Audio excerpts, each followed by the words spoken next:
Сәлеметсіздер ме оқушылар? Бүгін біз көшпенділер тарауы бойынша көшпенділердің атбегілік өнері тақырыбымен таныс боламыз.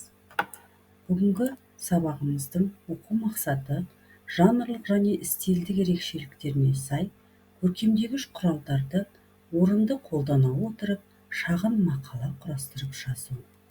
Жалғаулар мен шылаулардың ерекшелігін ескере отырып, үндестік заңына сәйкес орфографиялық нормаға сай жазу. Сабағымыздың мақсаты мәтіннің жанрын, стилін, тілдік қолданысын ажырата отырып, шағын мақала жазу, жалғау түрлерін орфографиялық нормаға сай қолдану болып табылады. Ал енді мен сіздердің назарларыңызға сөздік жұмысты ұсынамын. Осы тақырып бойынша көшпенділік, атбегі, өнер сөздерін өздерінің дұрыс жауаптарымен сәйкестендіру сұралады.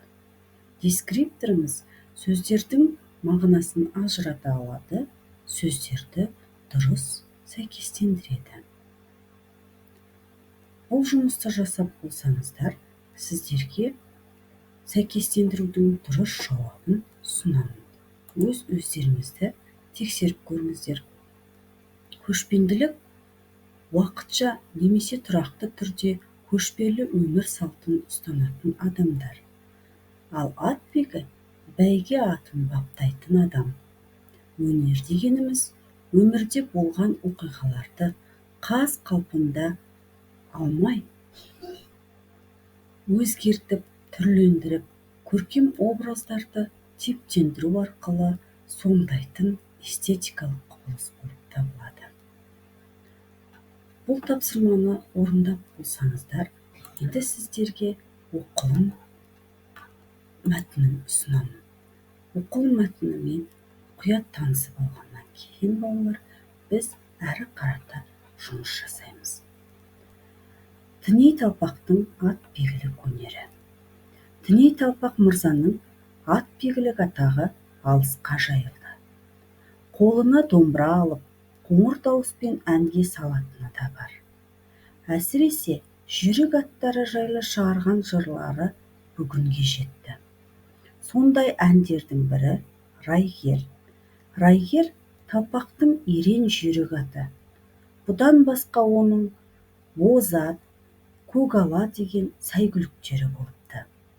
Бозат пен Көгала әкеден қалған көп жылқыдан жүйрік болып туған құлындар. Ал Райгердің жөні тіптен бөлек.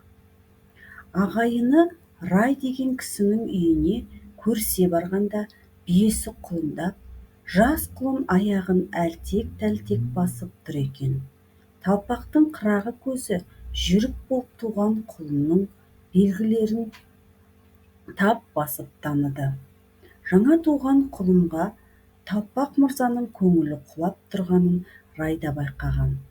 Ақыры қалауын айтқан Талпаққа: «Ықыласың түскен екен, мен бердім, сен алдың, бір құлынды Талпаққа қимай не болыпты?» депті Рай ағасы. «Құдай қаласа, бұл кер құлын талай бәйгені алады. Аға, сенің атыңды шығарып, бұл құлынның атын Райгер атаймын» депті Талпақ. Қалаулы кер құлынды Талпақ мырза бөбектей баптап, құнан шыққанда, қарымын байқап көріп, дөнен шыққанда дүрмекке қосады. Райгердің ұшқан құстай саулаған шабысын талай мәрте өлеңіне арқау етті. Міне балалар, осы оқылым мәтінін өздеріңіз тағы да бірнеше рет оқып таныссаңыздар болады. Ал енді біз осы мәтін бойынша талдау жұмыстарына көшейік. Бірінші тапсырма сіздерге мәтінді кестеге сай талдау ұсынылады. Ол жерде сіздер мәтіннің стилін, мәтіннің жанрын, мәтіннің идеясын және мәтіннің тақырыбын табуларыңыз керек.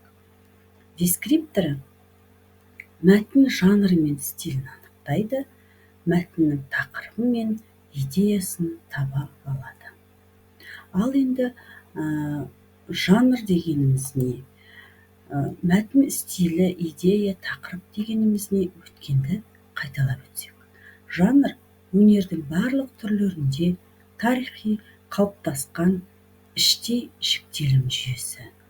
Жанрлық жіктелім әрбір өнер түрінің ерекшелігіне байланысты өзіндік жанрлық жүйе құрайды. Әдеби жанрдың түрлері проза, поэзия және драма. Ал мәтін стилі қаламгердің жазу мәнері, мәтінді оқырманға жеткізу үшін қажетті тілдік тәсілдерді тиімді қолдана отырып жеткізуі.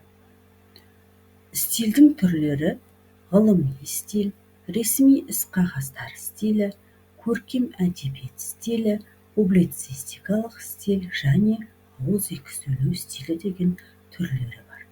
Идея дегеніміз жазушының негізгі ойы, ұсынар сезімі, берер бағыт-бағдары. Ал тақырыпқа келетін болсақ, тақырып өмірден таңдап алған құбылысты шығармада көрсету болып табылады.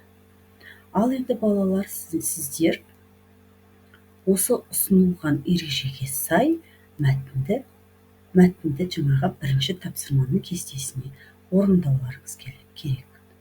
Сіздер орындап болсаңыздар, мен сіздерге ықтимал жауапты ұсынамын. Мәтін стилі көркем әдебиет стилі. Мәтін жанры проза, оның ішінде әңгіме. Ал мәтін идеясы атбегілік өнерді үнемі дамыту, жеті қазынаның бірі атты қастерлеу. Мәтін тақырыбы тіней талпақтың сәйгүліктері мен ат баптау өнері туралы әңгіме. Және де сіздердің нұсқаларыңызда ол әрі қарата толықтыруларыңызға болады. Мәтін бойынша келесі тапсырмаға назар аударайық. Екінші тапсырма.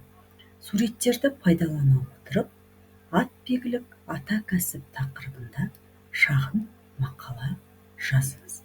Яғни атбегіліктің, қазақтың ұлттық өнері, көшпенді халықтың атбегі өнері біздің салт дәстүрімізге айналғанын тілге тиек ете отырып, шағын мақала жазу ұсынылады.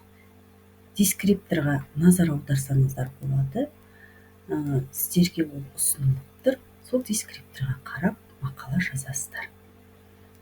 Бұл тапсырманы орындап болғаннан кейін сіздерге келесі тапсырманы ұсынамын. Үшінші тапсырма. Мәтіннен көптік, септік жалғаулары орфографиялық нормаға сай жалғанған сөздерді теріп жазыңыз. Дескриптор. Орфографиялық нормаға сай жасалған жалғаулы сөздерді теріп жаза аласыздар және жалғау түрлерін ажыратады. Бұл тапсырманың да қазір сіздерге дұрыс жауабын ұсынамын. Назар аударайық. Үшінші тапсырманы тексеріңіз. Мырзаның ілік септігі, қолына барыс септігі, жырлары көптік жалғауы, аттары көптік жалғауы, сәйгүліктері көптік жалғауы, болат пен көгала атау септігі, құлындар көптік жалғауы, райгердің ілік септігі, талпаққа барыс септігі. Енді осы тапсырманы тексеріп болсаңыздар, оқушылар, сіздер өздеріңіздің жұмыстарыңызды менімен бөлісіп, кері байланыс жасасаңыздар болады. Бүгінгі сабағымыз осымен аяқталды. Назарларыңызға рахмет. Сау болыңыздар.